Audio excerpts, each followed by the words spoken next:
Este é o podcast Fora da Política Não Há Salvação. A versão em áudio do canal do YouTube Fora da Política Não Há Salvação, produzido por mim, o cientista político Cláudio Couto.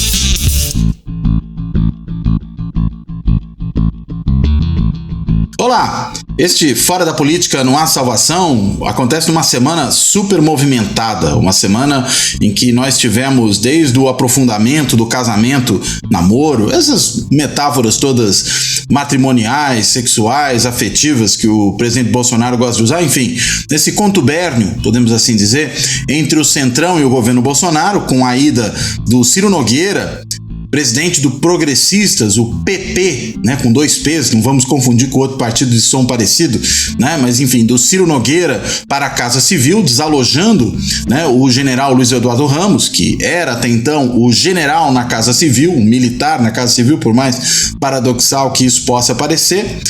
E isso, de alguma maneira, sinaliza o seguinte, que o governo está de vez consumando essa relação com o Centrão. O que não quer dizer que os militares estejam fora, né, isso que eu particularmente gosto de chamar de um pacto militar fisiológico, né?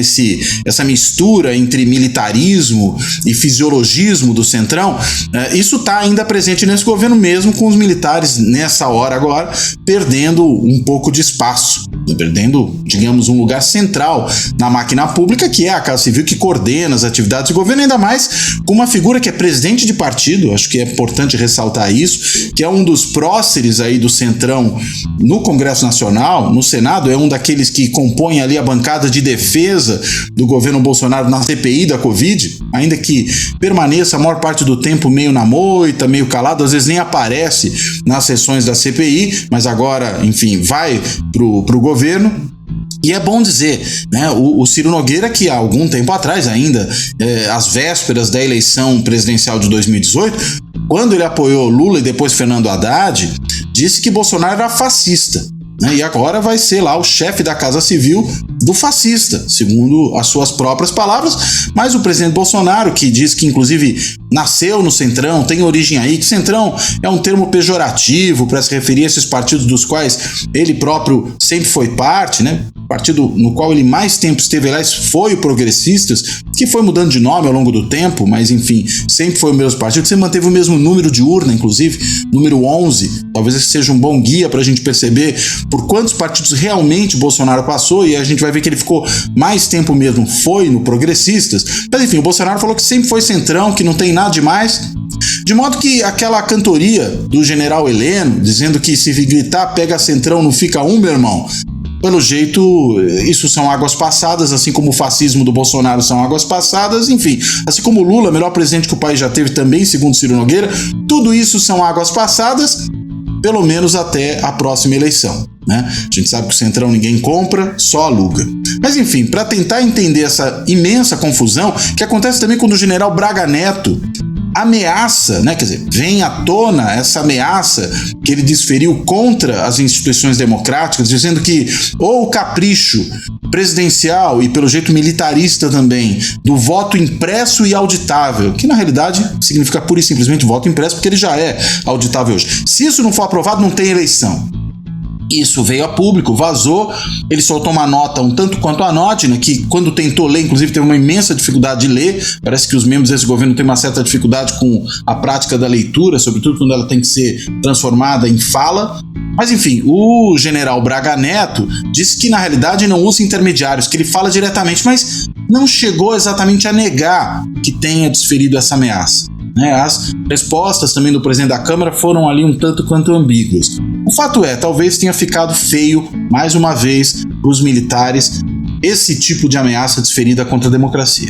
Em suma, no meio dessa barafunda, para a gente tentar discutir um pouco esse tema, temos aqui um convidado que já esteve outras 2 vezes aqui no Fora da Política Não Há Salvação, que é o meu amigo, meu colega lá da Fundação Getúlio Vargas, Fernando Abruzzo, que é professor do Departamento de Gestão Pública, cientista político, tem feito aí pesquisas na área da educação, de políticas na área de educação, é do Conselho do Todos pela Educação, é também colunista do jornal Valor Econômico, enfim. Fernando vai hoje aqui discutir conosco essas questões todas, tudo isso que envolve a confusão do governo. Então, dito isso tudo, eu dou as boas-vindas ao Fernando e começo com uma pergunta. Fernando, explica um pouco pra gente, afinal de contas, É mais centrão ou é mais golpe de Estado? Em que lugar que a gente está nessa conjuntura confusa? Tudo bom, Cláudio? Bom, eu acho que esse casamento entre o centrão e o golpismo, porque de um lado o presidente namora com o centrão, dando não só os anéis, mas os dedos, né? A Casa Civil já é o dedo, já não são mais os anéis. De outro, continua com o discurso autoritário, dizer, o presidente dizendo que as eleições não são limpas, seus correligionários bolsonaristas tirando foto com deputados da extrema-direita alemã, nazistas. O Bolsonaro está namorando com nazistas. Aliança para a Alemanha, né? A Aliança para a Alemanha, que obviamente é uma coisa que remete à década de 30 e ao Partido Nacional Socialista Alemão. E o general Braga Neto fazendo essa ameaça a parlamentares do Centrão de que se não houver voto impresso não tem eleição. Esse casamento estranho entre golpismo e Centrão, para mim, no fundo, significa três coisas. Primeiro, o governo está mais fraco, está tendo que entregar coisas que não gostaria de entregar, inclusive o ministro Paulo Guedes está entregando coisas que não gostaria de entregar. Isso é muito claro, e acho que essa fraqueza tem muito a ver, Cláudio, com a perda de popularidade presidencial, com as manifestações nas ruas, com a CPI da Covid, isto perdeu-se grande parte da proteção que o Bolsonaro tinha até então e portanto, hoje ele é um presidente política e eleitoralmente mais fraco. Segundo, mais fraco e perdido no sentido de que não tem muita clareza de como vai levar o governo até as eleições. Então, cada semana chuta para um lado, é uma grande dificuldade. Mesmo no plano econômico, né, esse projeto de reforma tributária na Câmara é sensacional. Cada dia tem uma história. Assim, na verdade, eles não tinham um projeto de reforma tributária. Eles entregaram alguma coisa e o que vier, veio. Então, assim, é um governo que não tem um projeto para o país. No caso da educação, o ministro da Educação, o ano passado inteiro, disse que o problema da pandemia era dos governos estaduais e municipais. De repente, sem que ninguém o conhecesse, ele aparece em rede nacional de televisão e diz que o Ministério da Educação quer que as escolas voltem. Ainda bem que nós descobrimos que ele é o ministro da Educação. Fazia tempo que ele não aparecia. Então, assim, é um governo perdido. E terceiro, mas perigoso. Perigoso num duplo sentido. De um lado, perigoso porque com o governo desorientado, politicamente órfão do Centrão, muita coisa ruim pode acontecer. Na educação é um desastre. O governo não conseguiu atuar como um coordenador nacional frente à pandemia, vetou dinheiro para que os estados e municípios fizessem ensino remoto. Ele é o culpado, em boa medida, da falta de dinheiro nos estados e municípios. Na saúde, na saúde a CPI está mostrando que são um governo desastroso e acho que, claro que é melhor que o general Pazuello, porque o general Pazuello vai entrar, digamos, naqueles livros dos vultos da nossa história, ao contrário, quer dizer assim, vai entrar assim, no panteão dos piores ministros da história do país. Mas ainda muito ruim, muito perdido, cada vez mais se descobrindo que houve maracutaia, na verdade, no governo em relação às vacinas. Do ponto de vista da economia, o ministro Paulo Guedes já não controla mais nada. Há um grande risco de se perder um pouco uma certa âncora fiscal. Talvez um dos membros mais sérios do governo, concorde ou não, que é o presidente do Banco Central, vai ter que apertar mais a mão nos juros porque o governo perdeu a política fiscal. Esse é o fato. As pessoas não estão dizendo isso, mas é isso. O presidente do Banco Central está tendo que ser mais falcão porque o governo perdeu a mão das contas públicas. Portanto, ele é perigoso em parte porque o país está à deriva. Mas ele é perigoso por outra coisa também, Cláudio. Ele é perigoso porque, embora esteja mais fraco e perdido, eles são doidos autoritários. Assim, o risco de alguma confusão autoritária não pode ser ignorada, esse risco não pode ser ignorado neste momento do país. Apoios de policiais militares, forças armadas muito divididas, membros bolsonaristas que tiram foto, né? Não foi só, foi o filho dele, Eduardo Bolsonaro, aparecendo com uma deputada do partido nazista alemão. Com a bandeira de Israel sobre a mesa.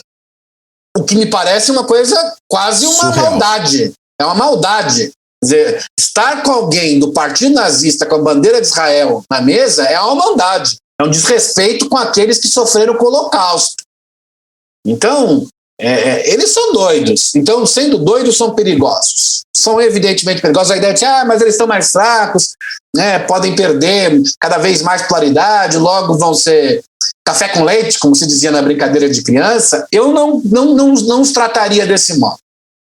O que o general Braga fez, voltando um pouco ao que você falou ao início, né, se de um lado namora o Centrão, casa-se com o senador Ciro Nogueira de vez, a ameaça de que se não houver voto impresso não haverá eleição, só um doido autoritário pode fazer. E ele fez isso, Cláudio. Obviamente que fez. E quem contou a história foi o próprio Centrão. Portanto, nesse processo todo, né, não só o governo está mais fraco, mas os militares que apostaram no governo, não vou nem dizer os militares, mas os militares que apostaram no governo, e aí por tabela os militares, enfraqueceram-se muito, né? Uma situação que inimaginável há alguns anos. Eles entraram no furacão da política fisiológica, entraram no furacão da política da corrupção e entraram no furacão da política de um líder doido autoritário. É bom lembrar uma coisa importante, Cláudio, porque os militares que fizeram o golpe no Brasil e que tinham uma visão autoritária, embora fossem muito mais competentes se tivessem um projeto do Brasil muito melhor do que esses que estão no governo, que não têm a menor ideia do que fazer com o país, eles eram muito contra a política caudilhesca, a ideia de que houvesse, na verdade, transição e nenhum militar ficasse muito tempo no poder. Importante lembrar isso. O Bolsonaro é o militar que quem fez o golpe 64 não gostaria de ter ao lado. Que é um caudilho. Castelo, é um caudilho, é o contrário da tradição militar. Pegar assim, imagem argentina. Não, mais do que os rosas, né? O líder paraguaio, é Solano Lopes. Por aí. Porque, assim, as Forças Armadas Brasileiras foram criadas a partir da Guerra do Paraguai. E aquela imagem de lutar contra caudilhos construiu a identidade dos militares. Bolsonaro é um caudilho. Portanto, os militares estão colocando, mais até do que no regime, sua história na lata do lixo. Então, acho que esse processo todo, a despeito de enfraquecer o governo, abre portas para o hospício autoritário. E o Brasil está tendo, não é que vai ter, já está tendo há algum tempo, um dos períodos mais imprevisíveis de sua história, os períodos mais perigosos da sua história, por conta dessa combinação de um governo, por ser incompetente, digamos, um governo dos piores, né? As piores pessoas foram para os ministérios. A caquistocracia, como fala o Zé Roberto Toledo, né? O Zé Roberto tem razão, mas, e nesse sentido é um governo que tenderia a se enfraquecer, porque é ruim mesmo, é muito ruim. Mas, por outro lado, tem um hospício ali de autoritários que tem alguma base social fiel, que é minoritária na sociedade, mas ela é muito mobilizada, é muito engajada, né? Já dizia o velho Robert Dahl que não importa só a quantidade, mas a intensidade na política é muito importante. O governo fraco, incompetente, combinado com o governo doido e autoritário, é um grande risco ao país, algo que talvez não tenham passado em nenhum momento em nossa história. Agora, você acha que dá para levar até que ponto a sério esse tipo de ameaça aí do general Braga Neto e da sua cambada, né? Essa ameaça de que se não houver o que a gente quer, não tem eleição, ou seja, uma ameaça de golpe de Estado. Você acha que isso é provável, ou que talvez o que possa efetivamente ter seja algum grau de desordem muito grande, né? Digamos, levante das bandas podres das polícias militares nos estados, né? Quarteladas aí de alucinados bolsonaristas em alguns lugares do Brasil, mas não propriamente um golpe, até porque me parece que a gente tem uma série de condições que normalmente viabilizariam um golpe que hoje estão ausentes. Nós não temos uma aliança empresarial que apoiasse uma ruptura institucional como apoiou em 64, até porque teriam medo do que exatamente? Acho que isso não está posto. a gente não tem o apoio da grande imprensa, né? Tem aí um outro veículo de imprensa mais governista, a Rede TV, a Rede Record, mas já com problemas aí por conta da situação da Igreja Universal do Reino de Deus em Angola, o SBT, né, que tem até um genro no governo, mas que a gente não sabe até que ponto resolve embarcar em uma aventura, enfim, mas fora isso não tem mais ninguém, né? Quer dizer, tem, sei lá, a Jovem Pan, a Gazeta do Povo em Curitiba, mas não vai além disso, né? Os grandes veículos de imprensa estão fora, né? Internacionalmente, os Estados Unidos não apoiariam uma aventura no Brasil nesse momento a troco do quê? Se a agenda bolsonarista vai contra a agenda americana, né?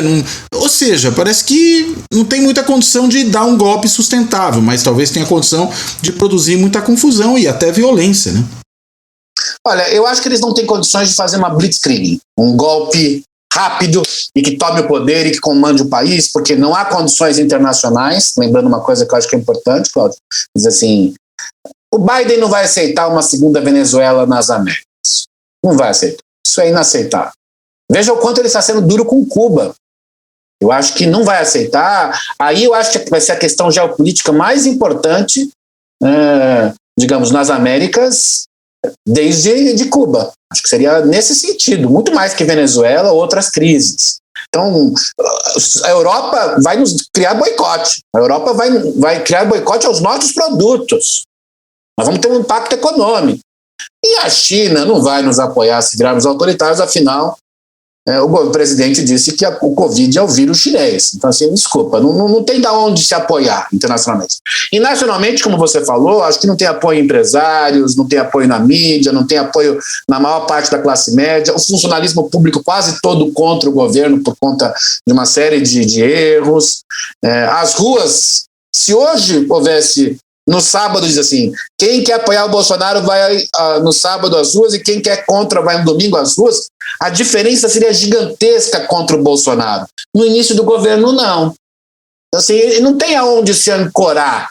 Portanto, ele não tem como fazer uma blitzkrieg. E o próprio sistema político, por mais que o centrão que comanda a Câmara, principalmente, e alguns senadores estejam sendo lenientes com esse processo de... digamos, deterioração, quase decomposição do tecido institucional democrático, na hora H eles precisam de voto. Então, na hora H, o problema é que eles estão, na verdade, apostando que é apenas uma ameaça e que eles vão ganhar mais dinheiro com o Bolsonaro ameaçando. Acho que é isto. Mas se na hora H ocorresse uma blitzkrieg antidemocrática, eu estou fazendo a palavra em alemão porque já que os bolsonaristas abraçam os nazistas, devem ser comparados a eles. Então, quer dizer assim, acho difícil. Mas nós já estamos tendo uma deterioração do tecido institucional democrático, né, Cláudio? Quer dizer assim, o maior risco é o padre em Fortaleza não poder rezar sua missa. Outro risco é ter uma manifestação na rua e a polícia militar, por acaso, atingir pessoas que aparentemente são baderneiras. Outro risco é na eleição, acho que o voto impresso morreu.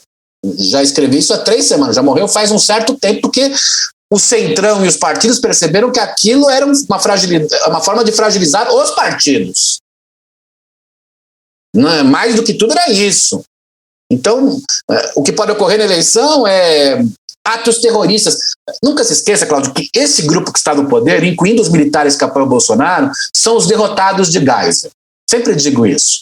São os que estavam com Silvio Frota. O general Heleno era ajudante de ordem do Silvio Frota. São os que apoiaram o atentado à bomba no Rio Centro. E não se pode esquecer que Bolsonaro...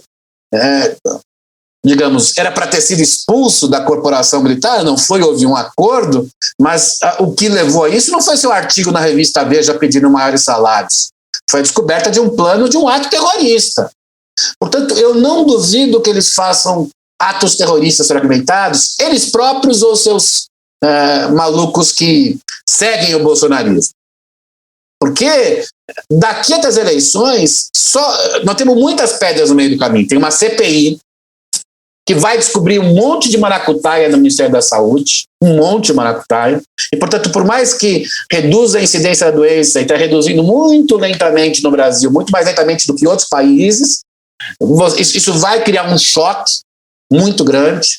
Nós vamos ter um problema enorme, digamos, de queimadas e perda e desflorestamento aí do país nos próximos 2 meses, que vai mobilizar a comunidade internacional. O Brasil vai estar ali, o presidente ou algum dos seus aliados vai falar bobagens, e isso vai ter efeitos. Ainda por cima agora, né? Depois dos grandes desastres naturais aí que tem a ver com o clima na Alemanha, em outros países da Europa, na China. A Europa nunca assinará um acordo com o Brasil enquanto o Bolsonaro for presidente. Escreva aí.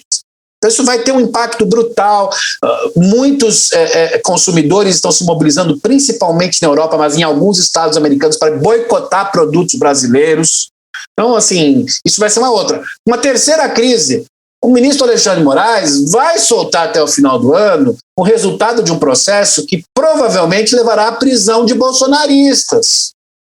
Não sei se chega aos filhos do Bolsonaro, mas se chegar aos bolsonaristas, digamos, alguns bolsonaristas raiz, até alguns empresários bolsonaristas raiz, isso vai ter impacto na lógica na lógica de guerrilha. Ele segue o Carl Schmitt, não só na teoria clássica do amigo e inimigo, mas na última teoria do Carl Schmitt, que o Carl Schmitt apoiava a teoria da guerrilha, né, que é fazer essa coisa fragmentada, tipo com redes sociais, com policiais militares, né, boicotando eventos, né? Então, assim, isso vai atingir um grupo que organiza a guerrilha bolsonarista.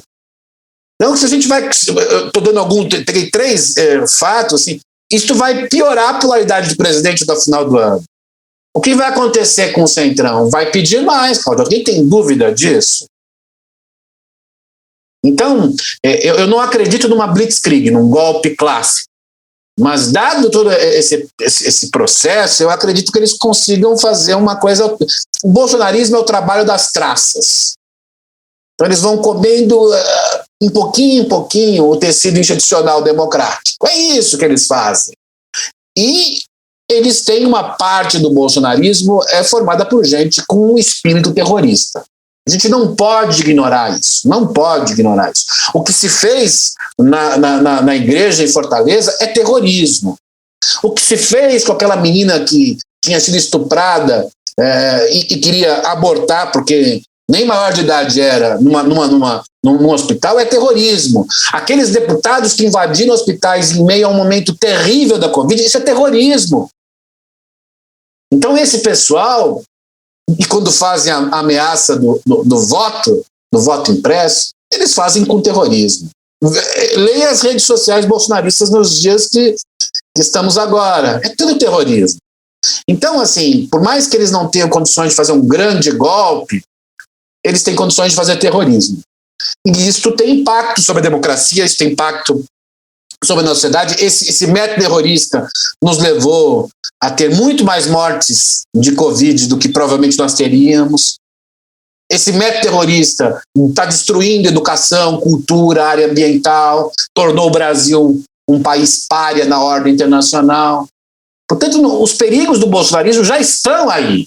Não é a ideia quando vai dar o golpe. Ele já está dando o golpe dele, que não é o golpe da blitzkrieg, é o golpe das traças, da deterioração gradativa do tecido institucional democrático.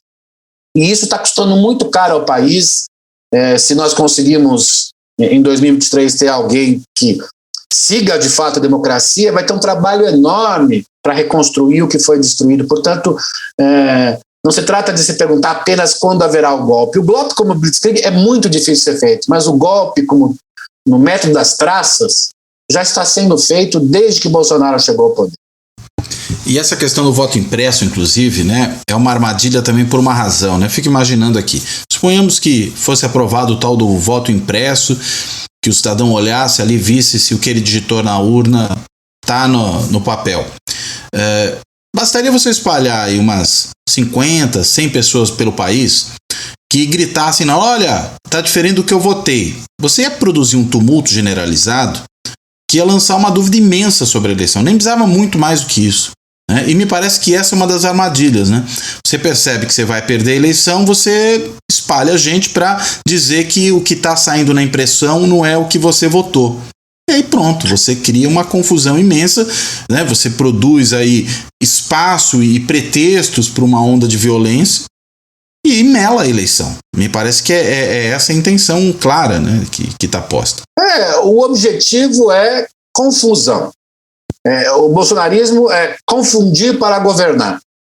Criar confusão, confusão no debate, confusão nas prioridades para enganar, né, a tática do diversionismo, o debate público e confusão eleitoral. É claro que o voto impresso, a confusão teria um instrumento muito forte, né, Cláudio? Acho que essa é a ideia. Porque basta 50, como você disse, né, para criar uma enorme confusão e delegitimar a eleição. Mas se não tiver o voto impresso, eles vão criar algum tipo de confusão. O bolsonarismo age pelo ato do terrorismo. Lê o Carl Schmitt, essa teoria das guerrilhas. É o bolsonarismo. É deslegitimar a democracia representativa. Claro, a coisa do voto impresso vem um pouco também nessa linha, digamos, de dizer que está substituindo a velha política. Você tá assim, tem essa ambiguidade do bolsonarismo, que é praticar o terrorismo dizendo que é o novo. Mussolini fazia isso. É bem típico do fascismo do Mussolini, que admirava o futurismo, a novidade da vanguarda, etc., mas que, ao fim e ao cabo, queria era destruir as instituições existentes. A diferença é que o Mussolini, pelo menos, tinha esteticamente mais bom gosto, né? Isso é verdade, sem dúvida alguma. O futurismo... Tudo é cafona. Eu acho que o ministro lá, o secretário de Cultura, o Mário Frias, não tem a menor ideia do que é o futurismo, né? Então, ele não sabia nem quem era a Lina Bobardi, portanto o sujeito é um analfabeto completo sobre cultura, é por isso que virou ministro da Cultura. Esse é o objetivo, é destruir. O Bolsonaro tem como seu principal inimigo a ordem democrática consolidada pela Constituição 88. Tudo que tiver nisso, ele vai querer destruir e usar essa prática do terrorismo contínuo, não é o terrorismo é contínuo, para destruir as instituições e instaurar o seu modelo populista de extrema-direita, que é, de certa maneira, neofascista, não há a menor dúvida. Agora, será que a gente não viu aí os militares dando um passo em falso com esse último episódio? Porque me parece que, primeiro, a gente tem um desgaste muito acelerado das Forças Armadas pelo envolvimento com esse governo, né? Não só por conta do desastre administrativo, da demonstração de incompetência, e aí o general Pazuello na saúde me parece um dos exemplos máximos, embora não o único, talvez o exemplo máximo, mas não o único. E aí vem esse tipo de declaração, né, que depois vem lá o generalzinho a público tentar desmentir, falar que não é bem assim, mas... será que, na realidade, pelo menos uma coisa que talvez de positiva saia dessa confusão toda seja essa percepção de que realmente política não é lugar para militar, ou seja, esses caras não tinham nada que tá lá e mostram incompetência, mostram despreparo, mostram prepotência, né? Talvez seja a hora dos homens das casernas voltarem para as casernas, né? Será que não pelo menos para isso não serve tudo isso? Eu espero que sim, né? Acho que a lição maior de todo esse envolvimento dos militares, ou de uma parte dos militares com o governo Bolsonaro, é que a política é para profissionais, como dizia o velho Max Weber. Quando você entra no processo político, você tem que estar preparado para as características, para os ditames da política. Eles não estavam preparados para isso. Eu acho que uma parte deles, inclusive, foi engolida pelo processo, inegavelmente. E tem uma hora que você atravessa o Rubicão. Já no fundo, o general Braga Neto atravessou o Rubicão, já não tem como voltar, né? Para trás dele, há os leões, não pode voltar. E aí fica perdido, não sabe o que fazer. Então, assim, processo político é para profissionais que possam ser controlados democraticamente. Os militares não são profissionais da política, e nunca no Brasil desejaram ser controlados democraticamente. Então eles estão enfrentando dois desafios enormes e não estão dando conta desse desafio. Eu acho que talvez o grande ganho desse processo ocorreria se nós aprovarmos a PEC Pazuello, como agora é chamada, que vai limitar mais o uso de militares nos cargos civis da administração pública brasileira. Mas ainda, repito, é perigoso, né, Cláudio? É uma consequência possível. O cenário mais rosa é, ao final de tudo isso, a gente aprender que não devemos seguir autoritarismo, que não devemos seguir lógicas populistas, que os militares devem voltar para a caserna, que nós temos que ter ministérios profissionais, que nós temos que ter presidencialismo de coalizão, sim, mas coalizão de fato. Mas isto é uma possibilidade ainda. Dizer no final, eu sabia que isso ia acontecer, é um método anticientífico e de wishful thinking de quem não estuda a história. Eu lembro muito bem um texto do Vitor Nunes Leal, um grande pensador brasileiro, e que foi político, foi o principal assessor político do Juscelino, foi ministro da Supremo Tribunal Federal, depois cassado pelos militares, em que num seminário sobre a Revolução de 30, ele ouviu os historiadores falar assim, 37 já estava anunciado em 30, e ele responde, quem disse isso? Entre 30 e 37 aconteceram muitas coisas. Em política, você pode ver tendências, mas acreditar que há um fim já delineado é para quem não entende de política. Então, eu sempre sigo essa do Vitor Nunes Leal, isso estava delineado e aconteceria. Não. Tem um jogo no meio do caminho. Sempre em política tem um jogo no meio do caminho. E acho que, e aí fechando a tua pergunta com os militares, eles não tinham a menor ideia do que iam passar pela frente, do ponto de vista de entrar na linha de frente de uma política democrática, não é um regime autoritário, e tem que perder o posto para o Ciro Nogueira. É muito assustador para esse pessoal perder o posto para o Ciro Nogueira. Porque, como disse o general Heleno, se gritar pega centrão, não fica um, meu irmão. E agora? O que ele vai dizer? Então, assim, eu acho que os militares não perceberam que do outro lado tem gente muito profissional, muito mais profissional na política do que eles, e que, de um modo ou de outro, gostemos ou não deles, passam pelo menos de 4 em 4 anos pelo lastro do voto, pela democracia. Então, eles sabem o que significa democracia, mais do que os militares. E por isso, obviamente, o Centrão está jogando, está esticando a corda o máximo possível, dizendo, olha, o ano que vem tem eleições. Disso nós conhecemos. E os militares, no fundo, sonhavam com o voto impresso porque eles não querem eleições. É este o ponto. Eleições criam um clima digamos, criam um risco e até uma incerteza, mais do que um risco, uma incerteza enorme para quem está, digamos, na linha de frente do bolsonarismo.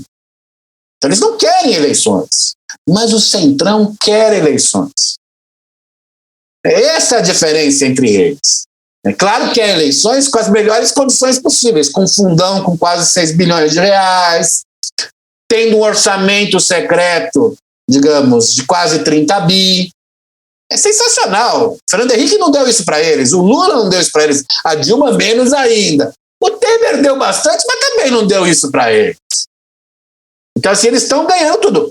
Claro, repito, ainda continua existindo perigo, porque atos terroristas podem acontecer no Brasil nos próximos meses. Já estão acontecendo em alguma medida. E um desses pode pegar o Centrão. Então, acho que nesse sentido também há uma certa até porque soberba. Não controla todo mundo, né? Não controla todo mundo. Há uma certa soberba do Centrão e do presidente do Centrão, eu diria, né? Eles têm 2 presidentes, o Arthur Lira e o Ciro Nogueira. Os 2 presidentes têm uma certa soberba, eles estão confiando muito no taco deles, na capacidade profissional deles de conhecer o assunto, mas existe de fato perigo, eles precisam ter cuidado, e acho que eles têm percebido que nem sempre é fácil navegar por esses mares. Então há momentos em que eles... Veja, vou lembrar o Ciro Nogueira desapareceu da CPI da Covid, Cláudio. Uhum. Deixou lá o senador Reis lá falando as bobagens da cloroquina, mas ele desapareceu. Ninguém percebeu isso? O deputado todo mundo, Arthur... isso foi bastante comentado, né? E ele que ganha o cargo da Casa Civil, e não o senador da cloroquina. Que é interessante pensar. E justamente na hora que o presidente se vê, talvez, na necessidade de vetar o fundão, o fundaço, podemos assim chamá-lo, né? Talvez melhor chamar alguém do Centrão para tentar fazer esse meio do campo aí, né? Porque realmente 6 bi é demasiado, né? Olha, quando o Brasil optou por uma decisão, primeiramente da Suprema Corte, por ter um financiamento fundamentalmente público de campanhas, não dá para não ter fundo eleitoral. Mas 6 bilhões é muita grana. É muita grana. Agora, isso está num espírito também, Cláudio, digamos, como quando não tem executivo organizando as relações entre executivo e legislativo, fica um jogo de velho oeste também no Congresso. Predação. É predação. Vou dar um exemplo, não vou dar o fundão. As tais reformas políticas no Congresso. Aquilo é a xepa. Quer dizer, eles estão propondo milhões de coisas um pouco para testar o sistema político. Na verdade, o Arthur Lira se esconde nesse manto de reformismo, aí não é só reforma política, são várias, para ganhar um certo lastro junto ao mercado, à sociedade. Olha, eu não sou o Bolsonaro. Mas que, no fundo, como eles não têm uma agenda claramente definida de modernização do país, o Arthur Lira tem poder porque faz tudo muito rápido e escondido, o poder dele deriva muito de fazer tudo muito rápido e escondido. Esses projetos são de má qualidade, porque para serem de boa qualidade precisam ser escrutinados publicamente, demora muito tempo. Essa discussão da reforma administrativa no Congresso é uma vergonha em certa medida, porque eu acompanhei a reforma administrativa que o Bresser fez. Você gasta muito tempo para discutir. Eles estão querendo fazer a toque de caixa com gente que não conhece o assunto nem do lado legislativo, nem do lado executivo. Vai dar errado, não tem a menor dúvida, não há a menor chance de dar certo. E no caso dessas reformas políticas, até escrevi no Valor essa semana, é soluções em busca de problemas. Então eles vão inventando coisas sem o menor lastro técnico, sem discutir com a sociedade, fazendo rapidamente de forma escondida. Para quê? Para dar esse manto de reformismo e, ao mesmo tempo, o presidente da casa dar a impressão a vários deputados que eles têm o poder. Veja, o Arthur Lira não só distribui dinheiro a deputados, distribui poder na Câmara. E isso tem agradado a um conjunto grande de deputados. Só que tudo isso, na verdade, enfraquece ainda mais a democracia brasileira. Porque eu acho que a reforma política, as principais loucuras não seriam aprovadas de modo nenhum por causa do Senado. O Senado é uma casa que hoje digamos... esse tipo de coisa como distritão e coisas que tais, né? É a casa revisora digamos, não só federativa, mas hoje ele é a casa revisora das maluquices do casamento entre bolsonarismo e centrão. É isso, ele é a casa revisora das maluquices do casamento entre bolsonarismo e centrão. Já fez isso várias vezes, não agora, desde 2019. Mas isso cria um poder para o deputado Arthur Lira. Cria uma confusão, e nisso o bolsonarismo aposta sempre. Porque aí os cientistas políticos, a mídia, ficam lá discutindo distritão, discutindo prestação de conta dos partidos, enquanto o país não consegue dar conta dos problemas da saúde, educação, do meio ambiente, economicamente desorganizado, completamente desorganizado. Essa inflação, eu diria que é a inflação da desorganização da política econômica. Acho que é isso que explica boa parte dessa inflação. O governo perdido. Então, ter essas loucuras na Câmara também ajuda o bolsonarismo. Nesse sentido, esse casamento entre o centrão e o bolsonarismo tem maior força neste momento para o centrão, tem a ver com uma certa fraqueza com o bolsonarismo, mas também é um casamento de conveniência. O bolsonarismo também se apoia nisso, não só para evitar o impeachment, que é o ponto central deste casamento, é o impeachment. Esta é a palavra que está por trás de todas as reformas da Câmara. O presidente Arthur Lira acelera e faz secretamente reformas para evitar o impeachment. Repito, o presidente Arthur Lira acelera e faz secretamente reformas para evitar o impeachment. É isso. Mas tem não só a conveniência do impeachment, mas tem a conveniência de criar um bando de coisas para que a imprensa continue discutindo, a opinião pública fique brava com o fundão, né, Cláudio? E o presidente fica lá na posição ali dele, dizendo, não tem nada a ver com isso. Como não tem nada a ver? Os deputados bolsonaristas, seus filhos votaram no fundão. Mas ele cria essa imagem. Então tem uma conveniência. Só que, como esse casamento está cada vez dando mais poder ao centrão, o Bolsonaro foi obrigado nessa semana a dizer que ele é o centrão. Acho que é um passo muito arriscado ao Bolsonaro. Muito arriscado. porque isso eleitoralmente é desastroso. Poxa, mas o Fernando Henrique e o Lula precisaram, governaram com o Centrão, abraçam todos esses parlamentares. O Ciro se deu bem com o Fernando Henrique e com o Lula. Mas é diferente. Nenhum deles se disse que era do Centrão. Acho que agora isso vai ser repetido ad nauseam até a eleição. A classe média urbana já foi embora do Bolsonaro, já perdeu grande parte da classe média com isso. Então, eu acho que esse casamento tem conveniência, mas tem passos cujos resultados a gente não sabe ainda por completo e que, ao fim e ao cabo, digamos, se eu fosse fazer um cômputo dessa equação, quem perde mais é o bolsonarismo, não o Centrão. Alô. Agora, tem uma questão aí que também me parece uma questão interessante, né? Você falou agora há pouco dos profissionais, dos que não são profissionais da política, quando fala dos militares, a gente sabe que o Centrão só se compõe de profissionais. E existe essa coisa de que quanto mais fraco o governo, num certo sentido melhor para o Centrão, porque mais alto é o preço do aluguel de apoio. Agora, tem uma outra coisa, né? Também, quanto mais caro fica para o Centrão suportar um governo, na medida em que esse governo é um governo tóxico, pode ser que chegue um momento que, por mais caro que você cobre, não vale mais a pena ficar ali. E essa é a hora que o Centrão desembarca. Será que a gente não está caminhando para isso? Eu não quero dizer que isso vai resultar em impeachment, mas talvez isso resulte num desembarque que deixa o Bolsonaro sozinho na eleição.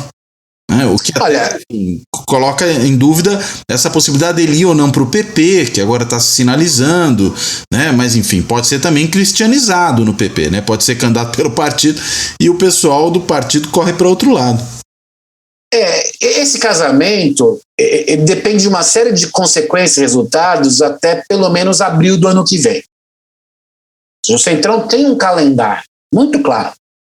Se até abril do ano que vem o presidente tiver com, digamos, intenção de voto abaixo do seu teto é 25%, já não é mais o piso, é o teto.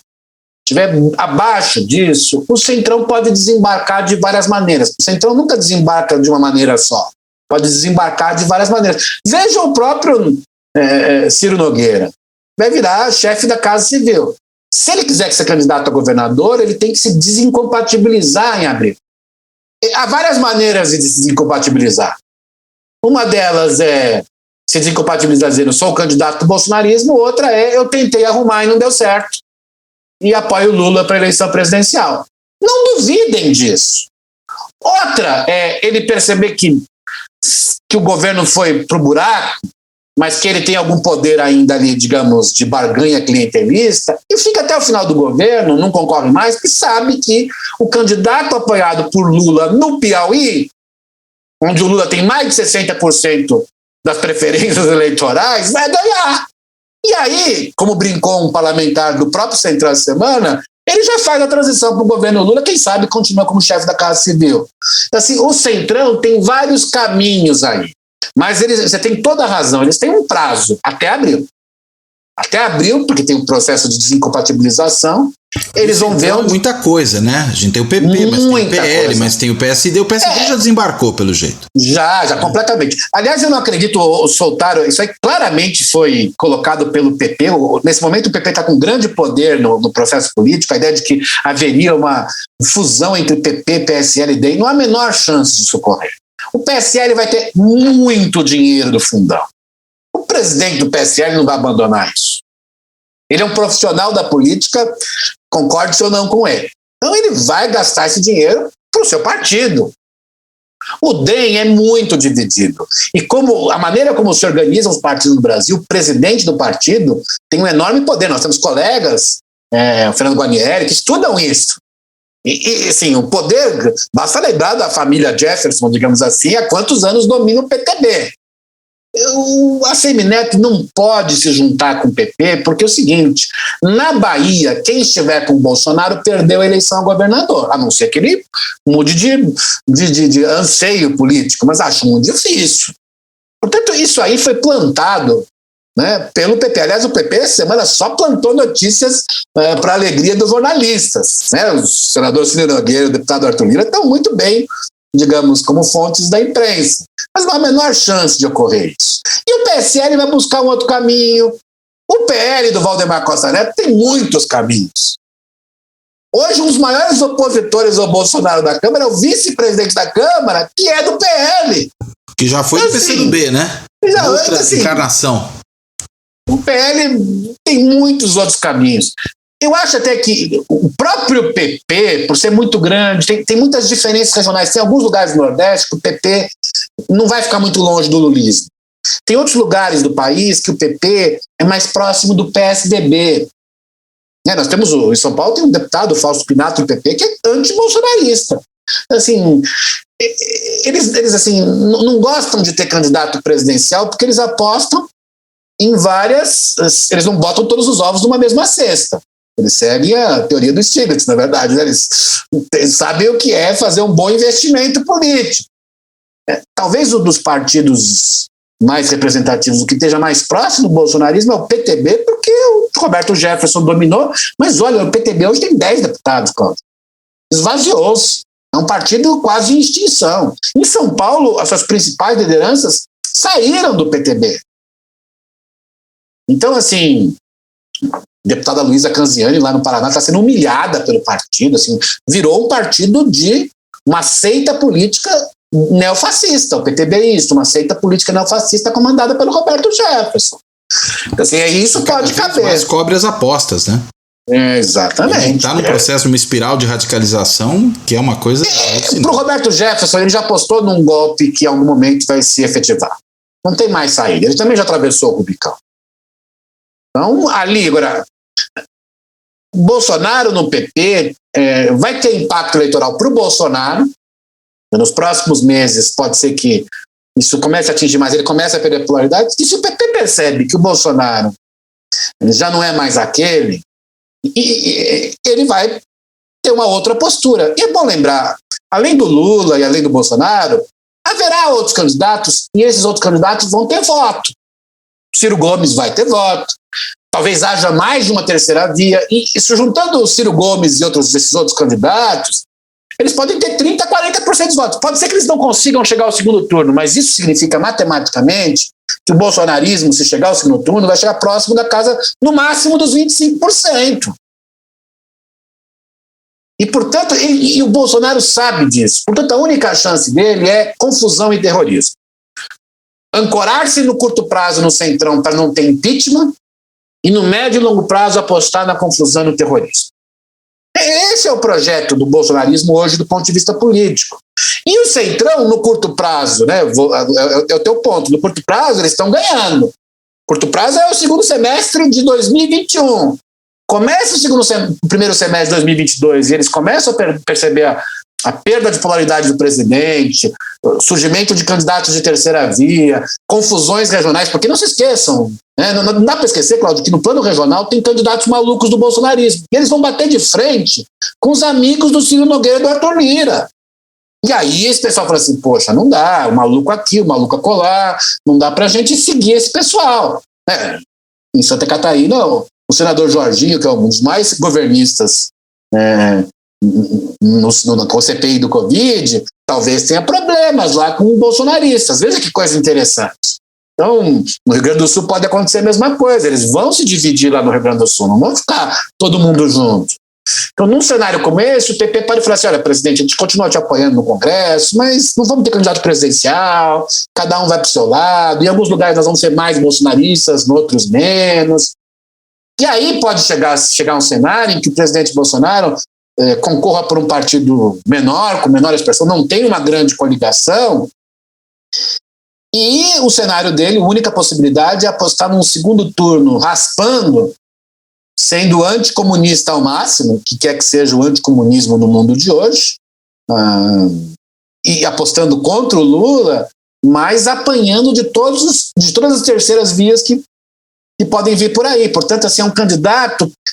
A eleição de 2022 é a eleição contra o antibolsonarismo.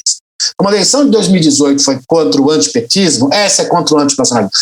Bom, lembrar, 2018 foi contra o antipetismo, mas o PT chegou ao segundo turno. O Bolsonaro pode chegar, mas ganhar, se continua nessa espiral, fica cada vez mais difícil. Por isso é preciso ter confusão. A confusão é isso, e nesse sentido, embora seja um governo que tem se fragilizado politicamente e eleitoralmente, na sociedade, no mercado, que está perdido em termos de políticas públicas, que faz uma aliança de sobrevivência com o Centrão, que entrega os anéis e os dedos, ele é perigoso. Isso não podemos esquecer. O presidente, não só por ter o poder da presidência, por ter apoio em vários setores das Forças Armadas, das polícias militares, mas também por ter um exército de bolsonaristas malucos e radicais, ele é perigoso porque ele aposta na confusão e no terrorismo cotidiano da política. Então, nós estamos num momento muito difícil da política brasileira, muito difícil. Se seguirmos a teoria benigna sua de que nós vamos aprender tudo ao final, e é uma possibilidade. Digamos, é um subproduto benigno. Eu acho que tem muita coisa ruim no meio, mas talvez haja um subproduto benigno aí no meio dessa confusão toda. Eu concordo, mas o custo é muito alto, né, cara? É um custo muito alto. Nós estamos pagando por um custo brutal. E o próximo governo vai ter que ser um governo de reconstrução nacional, né? E o próximo governo só dará certo se for capaz de aliar diferentes. Se não for capaz de aliar diferentes, quem quer que seja eleito, Lula, Ciro, o Bolsonaro, o Dória, o Tasso Gereissati, quem quer que seja, se não conseguir juntar diferentes, o país vai ter uma década que transformará a década de 80 e a década que acabou recentemente em décadas vencidas, não em décadas perdidas, né? Seria uma década pior ainda. Então, assim, o bolsonarismo nos colocou num cenário de desagregação democrática, desagregação das políticas públicas, desagregação das relações cotidianas da sociedade, que era inimaginável. Então, por mais que ele possa estar mais fraco hoje do que esteve quando foi eleito, e a tendência é que se enfraqueça mais, não só é perigoso até a eleição, mas parte do estrago já foi feito. Não há a menor dúvida quanto isso. Então, nós temos que ter essa ideia de que vai ser preciso reconstrução. Quando a gente fala das candidaturas de terceira via, se eles forem inteligentes, eu acho que eles deveriam lançar mais candidaturas e, num certo momento, buscar unificar, porque quanto mais candidaturas eles tiverem, primeiro testam nomes, vão vendo os nomes, e segundo, batem mais no Bolsonaro, porque só há qualquer possibilidade de terceira via substituindo no segundo turno o nome do Bolsonaro. O Lula, se não morrer, se morrer, o candidato do PT também já está no segundo turno, vamos lembrar disso, mas o candidato do PT, sendo o Lula apoiado por ele, está no segundo turno. Ganhar a eleição é outra coisa, mas está no segundo turno. É isso que a gente sabe hoje. Se qualquer terceira via quiser ir ao segundo turno, tem que destruir o Bolsonaro. E talvez no curto prazo, ter mais candidatos para bater no Bolsonaro e para testar eleitoralmente. E aí, num certo momento, as convenções são em junho, julho do ano que vem, tem tempo ainda, né? Encontrarem alguma via de agregação, se não de 1, 2, no máximo 3 nomes, mas 2 nomes, aí sim tem alguma chance sim de ir ao segundo turno e ganhar a eleição. Mas acho que além da crítica que a gente faz que o Centrão e parte da elite política mais profissional do Congresso tem sido muito leniente com o bolsonarismo, até porque tem ganho benefícios próprios, alguns até benefícios privados de cargos e dinheiro. Eu acho que o centro, que não é o Centrão, eu estou pensando no PSDB, no Cidadania, parte do DEM, do MDB, bate muito pouco no Bolsonaro. Reclama-se muito, fala, o Lula não quer o impeachment porque ele quer o bolsonarismo, etc. Às vezes, eu acho até que mais do que o Lula, o PT por vezes pensa assim. Mas se esse é o raciocínio verdadeiro que às vezes aparece na mídia, olha, o centro tinha que ser muito mais duro com o Bolsonaro, mas muito, tinha que estar nas ruas. O PT, de um modo ou de outro, está nas ruas, eles tinham que estar nas ruas. Então, porque a única chance de ganhar a eleição é derrubar o Bolsonaro. Isso dá para derrubar o Bolsonaro se começar a bater nele desde já. Não dá para esperar até setembro do ano que vem. Então, acho que aí é uma possibilidade, mas, repito, todas as possibilidades que envolvem, com maior probabilidade, um Bolsonaro mais enfraquecido, é um Bolsonaro mais enfraquecido, mas muito perigoso. E essas outras forças até agora não disseram muito a que vem em relação a isso, né? Elas são muito tímidas, comedidas. Hoje a mais dura é o Dória. Goste ou não dele. Claro, ele tem um passado, a gente sabe o que ele fez no verão passado, né? O Bolsodória e tal. Vai ter que se livrar um pouco disso, mas Todos os outros têm sido muito lenientes. Veja, se pegar a CPI da Covid, né? Digamos, quem tem aparecido mais são pessoas que não estão na linha de frente de quem vai definir as candidaturas do centro. Eu vou lembrar outro nome que eu falei do Dória. Quem tem sido, no estilo dele, é claro, mais duro com o bolsonarismo é o Gilberto Kassab. Digamos, mostrando que o PSD entendeu não só que a chance só existe derrubando o Bolsonaro, mas que está em risco a democracia. Tem que ser mais duro. Você pega um deputado como o deputado Aécio Neves, é vergonhoso para o centro. É vergonhoso. Não é vergonhoso porque ele é bolsonarista, é vergonhoso porque ele deixa o bolsonarismo, se for, digamos, existir do jeito que é. Ele demorou dias e dias e dias para desmentir a questão da fraude em 2014, né? E quando veio a público, veio envergonhado, né? O Aécio não se recuperou politicamente dos seus traumas recentes desde 2014. Uhum. E ele, de fato, ele é um problema para o PSDB. Me desculpe, ele é um problema para o PSDB. Nisso o Dória tem razão.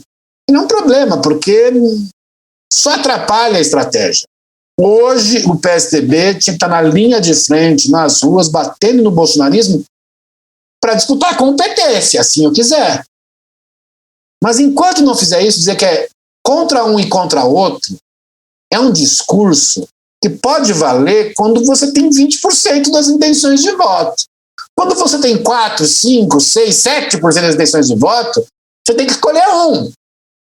É isso que ensina o conhecimento acumulado de um sistema eleitoral multipartidário. Então, eu acho que não é só o centrão que é leniente com os arroubos do bolsonarismo. Acho que o centro teria que ser mais duro do que tem sido nos últimos tempos. Porque o Bolsonaro está se enfraquecendo, está perdido, tudo isso que nós conversamos, mas ele é perigoso. Ele é muito perigoso. Muito bem. Não vou nem falar ótimo, né? Porque não tá ótimo, né? É complicado. Mas, enfim. Fernando, deixo com você a amarração final e as suas palavras finais pra gente fechar essa conversa. Eu acho que, para terminar, fazendo um pouco a viagem redonda ao início, esse casamento de jacaré com cobra d'água entre o centrão e o bolsonarismo nesse momento está levando à vitória do centrão. Mas esse semestre vai ter vários acontecimentos muito negativos ao bolsonarismo. Vai ter manifestações de rua, crescimento da inflação, CPI da Covid descobrindo coisas novas, e essas coisas vão chegar à própria família Bolsonaro, porque CPI é assim, né? Pega um assunto que leva a outro, é assim mesmo. Vai ter toda essa questão ambiental com possíveis críticas mais fortes, se não boicotes a produtos brasileiros. E vai ter esse processo no TSE. O ministro Alexandre de Moraes, digamos, é o ministro que veio da polícia para o STF, que é isso. Se eles estão bravos com o Barroso, não tem a menor ideia do que vem pela frente. Vem pela frente é muito pior do que o Barroso. Então, o Barroso é um gentleman, né? O Alexandre de Moraes vai mostrar para eles como é que se cuida de fato da realpolitik. Com tudo isso, esse próximo semestre é a prova de fogo para o centrão, para ver o quanto vale a pena ou não esse casamento, o quanto eles podem ganhar e em que momento já não é mais possível ganhar. Eu acho que esse é o cenário político dos próximos 6 meses e paradoxalmente vai significar que de tempos em tempos o bolsonarismo vai dar beijos héteros no centrão e de tempos em tempos vai criar factoides e radicalismos, abraçar deputada neonazista com a bandeira de Israel, vai fazer atos terroristas ao mesmo tempo. O quanto essas duas coisas convivem e qual o efeito delas nas ruas e nas pesquisas eleitorais, é isso que o termômetro do centrão vai estar avaliando. Se ele perceber que está caindo muito a polaridade, as ruas estão crescendo, não tem jeito, do mesmo modo que eles sorriam entrar, eles sorriam sair. Fizeram isso em outros governos, fizeram com a presidente Dilma Rousseff. E aí, se o bolsonarismo, e aí termina aqui, perder o condão do Centrão, do ponto de vista político, é o caminho ladeira abaixo. Mas nunca se sabe o que acontece, né? O nosso amigo Rogério Arantes diz sempre que nunca deixa um cachorro louco completamente sem nenhuma porta aberta, não é isso? Eles vão sentir como cachorro louco sem nenhuma porta aberta e, portanto, haverá riscos às nossas instituições. Muito bem. Bem, Fernando, então te agradeço muitíssimo aí por essa conversa, acho que foi muito interessante. Realmente a nossa situação é muito difícil, né? E espero que a gente chegue melhor em 2022, vamos ver o que acontece. E dito isso, feito esse agradecimento, eu convido quem nos assiste no canal do YouTube, quem ouve o podcast e agora também acompanha o blog do canal na Carta Capital, que fique com a gente, que se inscreva no canal, que assine o podcast, que dê uma lida lá no blog. Até a próxima. Tchau.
Fora da política, não há salvação.